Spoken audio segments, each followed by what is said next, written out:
দিনহাটায় জেলা পুলিশকে না জানিয়ে বাড়ি বাড়ি হানা দিচ্ছে দিল্লি পুলিশ। মন্ত্রী উদয়ন গুহর অভিযোগ শুনে ক্ষোভে ফেটে পড়েছেন মুখ্যমন্ত্রী মমতা বন্দ্যোপাধ্যায়। প্রশাসনিক বৈঠকে ডিএম এসপি কে তুলোধনা করে মুখ্যমন্ত্রী বলেছেন, বিএসএফ কে খিচুড়ি খাওয়াচ্ছ, দিল্লি পুলিশকে বিরিয়ানি খাওয়াচ্ছ আর রাজ্যকে রসাতলে পাঠাচ্ছ।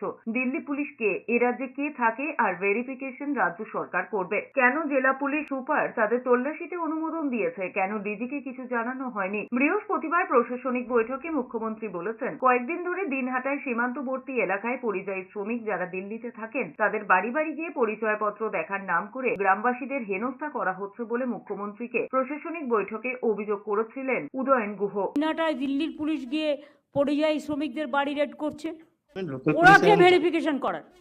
আমার স্টেটে কে থাকে তার ভেরিফিকেশন আমরা করব, ওরা কে? এবং আমাদের কাছে কোনো ইনফরমেশন পাঠায়নি। কোনো আউটসাইডার পুলিশ আসতে গেলে লোকাল পুলিশের পারমিশন নিতে হয় এবং লোকাল পুলিশকে থাকতে হয়, সেটাও চুরি ডাকাতির কেসে।